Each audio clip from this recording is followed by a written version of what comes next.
The Trump administration is trying to redirect your attention, so let me set the scene because this is getting serious. The DOJ, including Pam Bondi, is currently spiraling. They are trying to spike the investigation into Jeffrey Epstein to cover everything up for Trump, while also spiking the investigation into the murder of Renee Nicole Good to help Trump and ICE.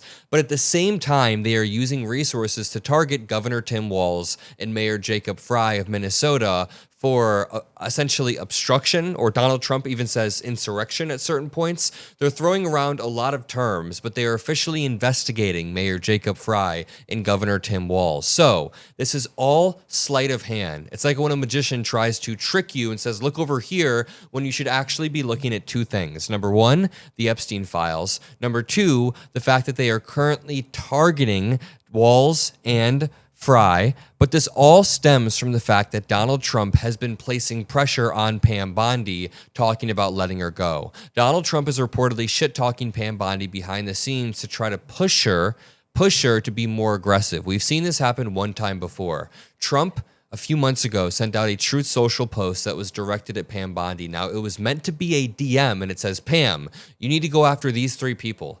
Well, two of those three people were then indicted, and the indictments fell apart. They entirely fell apart. Now, Trump is repeatedly complaining about Pam Bondi to aides again. The president has privately criticized his attorney general as weak and ineffective, not because she's not doing enough to cover up his alleged pedophilic friends, but because she's not targeting his political enemies enough. Then, Senator Chris Van Hollen reacts to the news that Trump's DOJ is investigating Tim Walz as a reaction. I mean, the reason they're investigating Tim Walz is a reaction to Donald Trump's anger. And Holland says, instead of investigating the death of Renee Good, Trump wants to investigate Governor Walz and Mayor Frey. Despicable. This is the least transparent administration ever, and this is the reason why people are pissed. Protests are sparking not only in the United States, but also in Greenland, because the administration is focusing on things abroad rather than helping and protecting the American citizens. Remember the end of Trump's first term when George Floyd was murdered and said, I can't breathe? Then the administration didn't hold anybody accountable until protests sparked, and then Derek Chauvin was held accountable. Now we're seeing the same thing. An immigrant in El Paso, Texas was strangled to death and said, I can't breathe, as his last words. At the same time, ICE is on the streets. People are protesting. People do not like the cover-up in the same way they didn't with George Floyd and Epstein. There's a common theme among this Trump administration. Then Chris Murphy says, this is what totalitarianism looks like. Occupy a city, use violence and intimidation against protesters, arrest the opposition leaders. If he gets away with it in Minneapolis, then he repeats and repeats.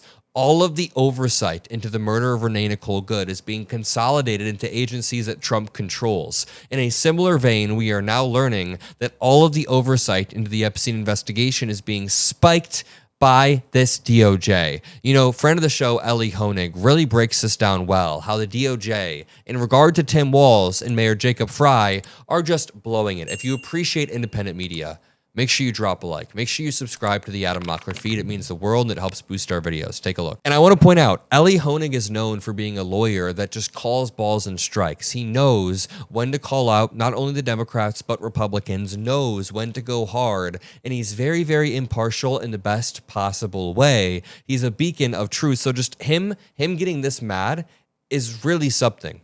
Really focused on the comments that Mayor Frey and Governor Walz have made is whether or not anything they have said meets the definition of obstructing law enforcement. Absolutely not. This is core protected First Amendment political speech. And you can even tell, watching that clip of Todd Blanche, that he doesn't believe it because he hedged himself very lawyerly. He said, well, it's close to obstruction. If you have public officials, as we do here, making political speech, even if it's explosive, inflammatory, aggressive, and then that causes people to protest or to call 911, that is simply not obstruction of justice. If they bring an indictment for obstruction, I promise you they will lose. And bigger picture, Caitlin, over the last week or so, DOJ has lost its damn mind. I don't have a better way to put it than this. I mean, Renee Good gets shot 9 days ago, right? Fatally shot. It's immediately clear that we need an investigation, that the minutia, the moments, the seconds, the movements are going to matter. 3 days ago, Todd Blanche announces no crime and there will be no investigation. We don't even need all the facts. And instead, the reporting is They're investigating Renee Good and her widow for their associations.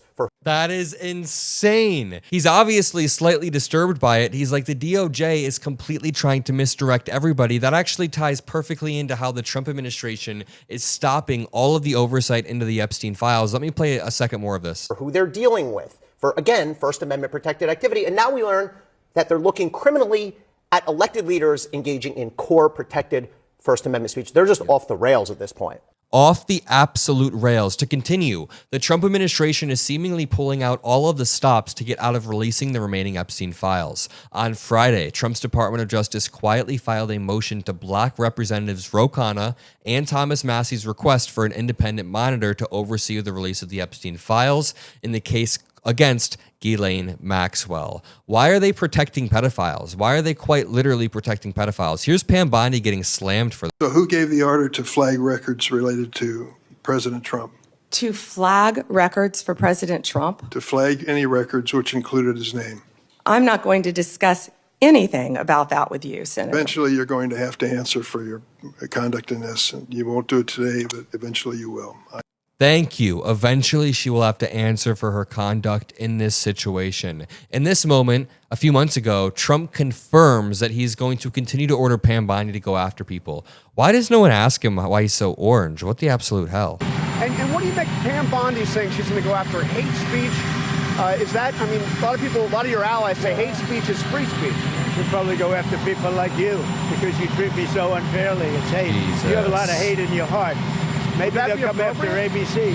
Well, ABC paid me $16 million recently for. Jesus. He says, I'm going to go after people like you for hate speech. Attorney General Pam Bondi then says, a reminder to all those in Minnesota, no one is above the law. Okay, no one is above the law unless you are a part of the Epstein class, unless you have a badge and a gun and a mask, then you are above the law. Then you are above even being identified in the first place. She says, a reminder, no one is above the law unless you are Jonathan Ross, unless you are Donald Trump, Jeffrey Epstein. I bet Ghislaine Maxwell is above the law. They are disproportionately targeting Democrats for no damn reason while allowing Jonathan Ross to walk away. I can't tell what's more offensive. The absolute derelict of duty in not investigating the murder of Renee Nicole Good, or the derelict of duty in then covering up the Epstein files in the same breath, the same vein. Pam Bondi was being pushed by Donald Trump to do a few simple things. Help his pedophile friends, help bail out ICE agents when they commit murder, help make sure that he is able to redistribute wealth to himself and Elon Musk with no actual investigations, then launch investigations into the enemies to distract from his pedophile friends. Listen to AOC. Have you gotten enough of the Epstein files to your satisfaction? This administration, the Trump administration, Donald Trump, J.D. Vance, Pam Bondi, are engaged in one of the greatest cover-ups that we have seen when it comes to Jeffrey Epstein and protection of people that are in power and close to power. It is horrifying. My thoughts are with the victims, but what I am encouraged by is the House Oversight Committee's continued pursuit in their subpoenas against Lex Wexner and others, and we will continue the fight for justice for victims of these crimes. Thank you. AOC always on message. I'm going to leave it there. More oversight every day. I'll see you all in the next one. Peace out.